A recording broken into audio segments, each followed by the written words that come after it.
Welcome back, students. Actually, everyone is blessed have parents.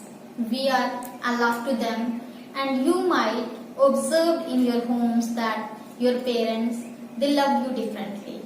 Actually, your mother has a different way of loving you, caring you, and your father also has a different way of loving you.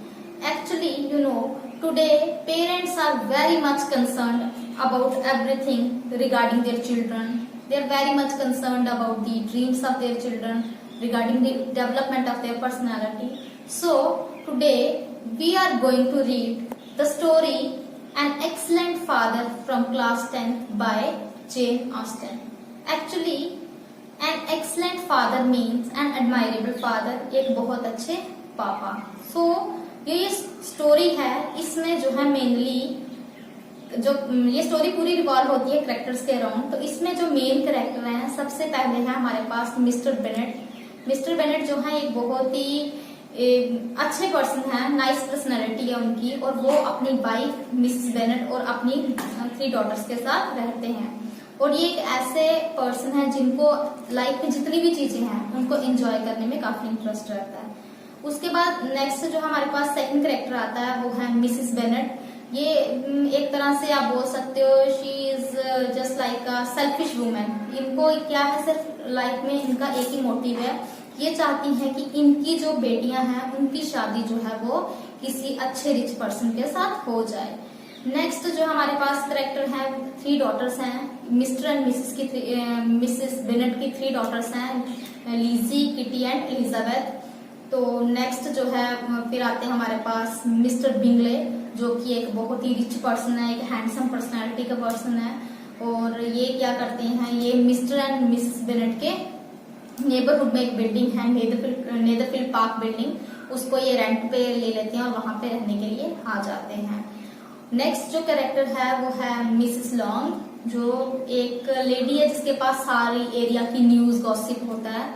तो ये क्या करती हैं, time to time Mrs Bennett को inform करती रहती हैं regarding rich person, क्योंकि उनको पता है कि मिसेस बेनेट का लाइफ में एक ही है कि वो अपने चाहती है कि उनकी जो डॉटर्स हैं उनकी मैरिज जो है एक अच्छे फॉर्चुनेबल पर्सन के साथ हो जाए. तो इसीलिए जब मिस्टर बिंगले जो है इनके नेबरहुड में आते हैं तो ये जाके मिसेस बेनेट को बताती हैं कि बहुत रिच पर्सन जो है वो हमारे नेबरहुड में रहने आए हैं. सो जैसे ही मिसेस बेनेट है उनको इस बारे में पता चलता है मिस्टर बिंगले के बारे में, तो वो इमीडिएटली पहले तो बहुत खुश होती हैं इस बारे में कि क्योंकि उनके मन में यही है कि एटलीस्ट उनको अपनी एक डॉटर के लिए अच्छा जो मैच है वो मिल गया है. तो वो ये चीज मिस्टर बेनेट को बताने जाती है और उनको कहती है कि आप जाके मिस्टर बिंगले के साथ मीट करो, उनके घर विजिट करो, कुछ जो सर्टन फैमिलियरिटीज हैं वो वहां जाके डेवलप करो. लेकिन ऑन द अपोजिट में हम ये कह सकते हैं कि जो मिस्टर बेनेट है वो बिल्कुल अलग टाइप की पर्सनालिटी है उनकी.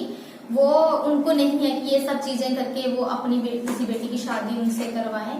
तो इसीलिए है कि उन दोनों में एक तरह से कुछ आर्ग्यूमेंट, कुछ कन्वर्सेशन होती है, तो जिसमें वो रिफ्यूज कर देते हैं. उनको है कि कोई बात नहीं, अगर हमारी एक बेटी की शादी इनके साथ नहीं होती है तो कोई और रिच पर्सन जो हमें मिल जाएगा तो हमारी बेटी के लिए वो परफेक्ट मैच. एक तरफ से देखा जाए तो जो मिसेस बेनेट हैं उनका भी एक तरह से इतना टेंशन में आना, इतनी उनकी जो फ्रस्ट्रेशन है, वो चाहती हैं कि उनकी बेटियों की शादी एक अच्छे पर्सन से हो जाए.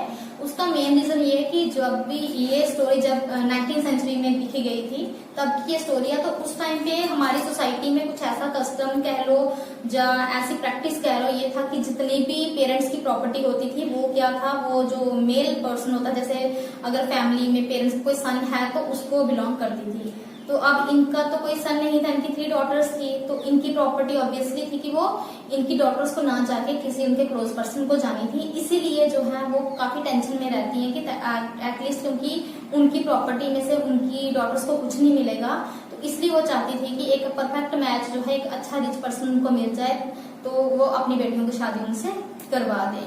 तो जब मिस्टर बेनेट जो है वो वहां जाने से मना कर देते हैं तो एक तरह से वो काफी फ्रस्ट्रेटेड हो जाती है. फ्रस्ट्रेशन जो है उनके सामने दिखती है, इसलिए कि जब उनकी एक डॉटर हैट पहन के आती है तो क्योंकि मिस्टर बेनेट जो है उनको कहते हैं कि आप खुद, मिसेस बेनेट को कहते हैं कि आप खुद और अपनी एक डॉटर को लेके जाके मिस्टर बिंगले के घर विजिट करके आओ।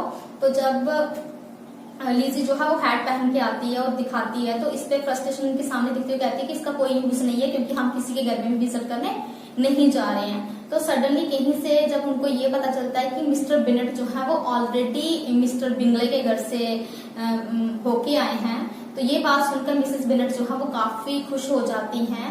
तो वो अपनी डॉटर्स को ये कहती हैं कि you have got an excellent father, क्योंकि he cares for you, that's why he visited to Mr. Bingley home and इसी का मेन रीजन है कि अब उसको लगता है कि एटलीस्ट उनकी एक डॉटर जो है वो एक अच्छे फॉर्चुनेबल पर्सन के साथ जो है उसकी मैरिज हो जाएगी।